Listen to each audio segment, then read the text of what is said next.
Ladies and gentlemen, good evening and welcome back to our channel once again. There is something which I've been observing. Rigathi Gachagua laid some traps for William Ruto, and William Ruto walked right into those traps. For those who've been following the politics of this republic very closely, especially after the impeachment of Rigathi Gachagua, it is very clear that Rigathi Gachagua is a man on a mission. And Rigathi Gachagua is going to destroy William Ruto completely. And he's going to destroy William Ruto because William Ruto is not seeing the traps Rigathi Gachagua has laid for him. Allow me to take you back a bit some few weeks ago. In Embu, Rigathi Gachagua and William Ruto shared a podium in Embu. I think it was some church event in Embu. That church event was attended by Uhuru Kenyatta, the former president, William Ruto, Professor Kithure Kindiki, who succeeded Rigathi Gachagua. Rigathi Gachagua was also present at that event. And one thing was very clear with the way Rigathi Gachagua managed the event there politically. Rigathi Gachagua arrived, and when he arrived, Rigathi Gachagua chose to walk on a path which was muddy. That was deliberate. William Ruto, Kindiki, and Uhuru sat on the high table. And it was clear that William Ruto didn't want Rigathi Gachagua anywhere near him. So they made sure that Rigathi Gachagua was very far away. But Rigathi Gachagua knew what he was doing. And when the name of William Ruto was being mentioned, nobody responded. When the name of Professor Kithure Kindiki was mentioned, his presence, nobody responded. When Uhuru Kenyatta's name was mentioned, the crowd went wild. When Rigathi Gachagua's name was mentioned, the crowd went wild. As a matter of fact, from that day, it was very clear that Rigathi Gachagua had managed to kick William Ruto out of the mountain.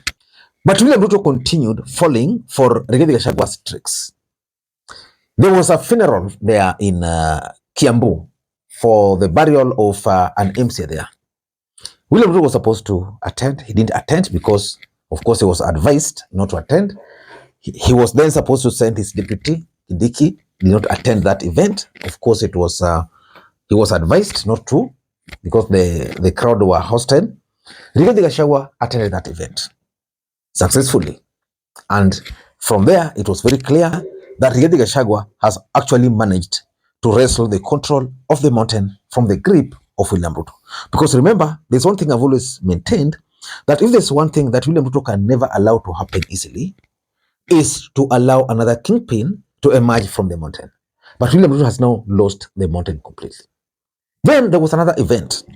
I think now after the Embu event and after the Embu event and after the Kiambu event, there was another event in Limuru.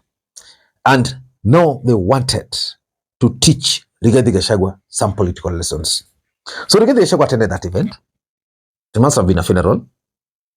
And hell broke loose. Rigathi Gachagua was the main target. His cars were destroyed. As a matter of fact, I don't know how Rigathi Gachagua managed to escape. Now listen how William Ruto has fallen for this trap. After that Limuru incident, where Rigathi Gachagua was the main target, the DCI summoned Rigathi Gachagua's allies. And they were told, please go to Nyeri. Remember, the people who caused mayhem during this event were actually captured on camera. So far, nobody has been arraigned in court. But still, the DCI went ahead and picked Rigathi Gachagua's ally, who is the Kiambu senator, and told him, please, can you come to Nyeri and explain? Nyeri is the home turf of Rigathi Gachagua. So yesterday, they went, and Rigathi Gachagua's allies really mobilized their supporters. Then William Ruto falling for the trap. He decides to send the police to go and break up the crowd.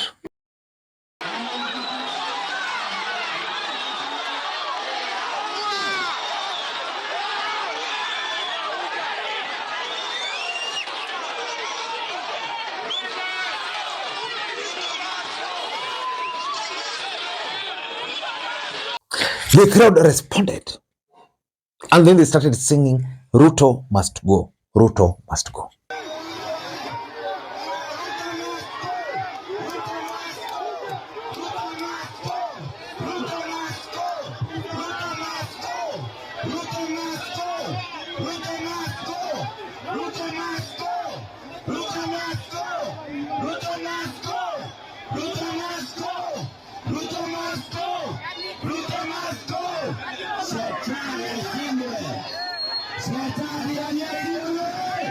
At the end of the day, yesterday, it was very clear that there is no William Ruto in the mountain. Who would have imagined that William Ruto would be a song, Ruto must go, in the mountain by now? In this particular video, I want to reveal to you guys how William Ruto has actually aided Rigathi Gachagua in consolidating the mountain by falling for Rigathi Gachagua's traps. But before we do that, for those who are watching this channel for the first time, please take a second or two, click the subscribe button so that next time we produce a video like this, YouTube will automatically notify you. And to the subscribers, I want to continue thanking you guys for your continued support. Because without that support, this channel cannot be where it is. Ladies and gentlemen, without any further ado, allow me to dive in. But again, before I dive in, allow me to take this opportunity to introduce you guys to LemFi. LemFi is a mobile money app for users in the UK, Canada, and the United States of America to send money back to Kenya. They offer the best exchange rates, and the money will be delivered instantly into your Mpesa account, Airtel Money account, and of course, if you want, directly into your bank account. You can use the link in the pinned comment to download the app. Ladies and gentlemen, let us now dive in. Why do I strongly believe that William Ruto is falling right into Rigathi Gachagua's trap as far as Mount Kenya politics is concerned? Because let us look at it critically. For William Ruto to survive politically after Rigathi Gachagua's impeachment, it means he had to reach out to Raila Odinga. And by doing that, William Ruto is now captive to ODM party. He must do whatever they want. And by aligning himself to ODM or leaning towards the ODM side, it means the mountain were going to reject him. Because remember, it is William Ruto, the same William Ruto, who created the Raila phobia in the mountain. Now he's working with Raila. So the mountain are like, why? But let us not get into that. Let us focus on the incident in Nyeri, because from that incident in Nyeri, we can clearly tell how William Ruto has fallen for Rigathi Gachagua's traps.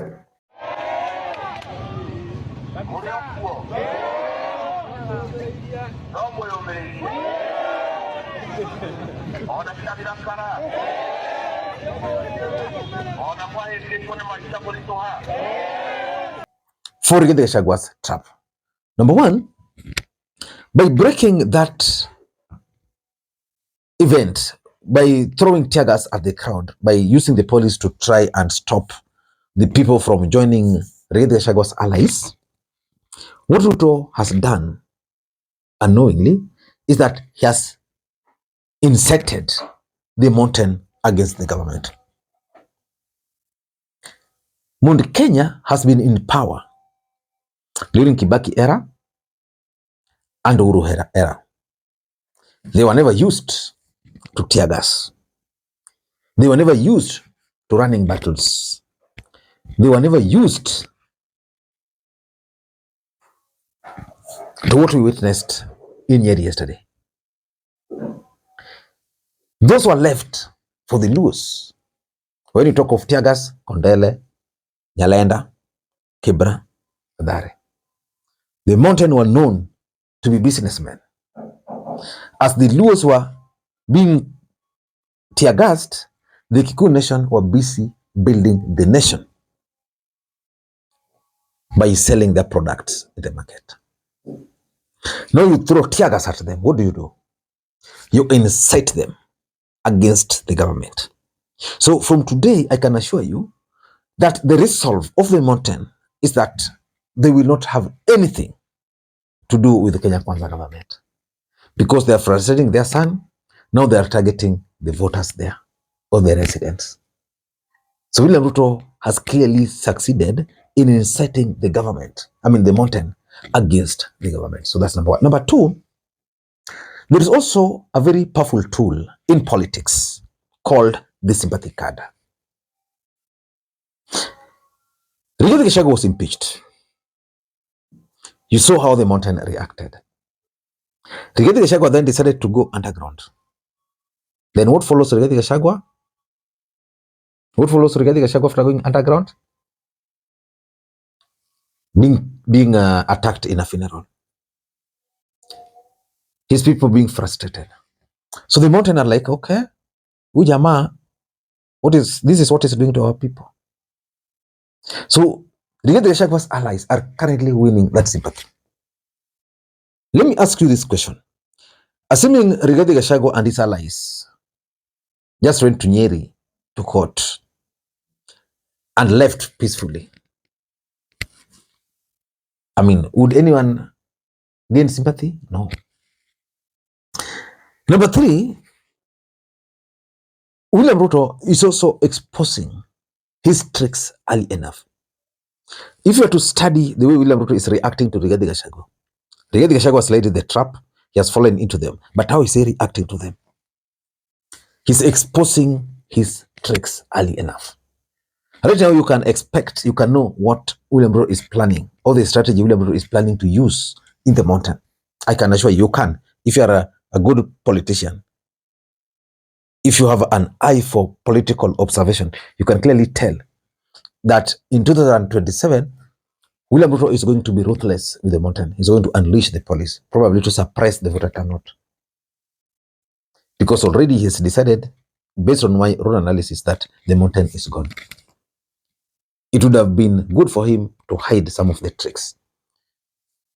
Asking the senator an event which took place in Kiambu, you tell them to go to Nyeri. Why? Why? Those are now tricks. Uhuru tried them, they failed. Number four, and this is very important. There has always been this story that William Ruto is a ruthless politician. He's vengeful. So it's confirming through his actions in the mountain that he's actually vengeful.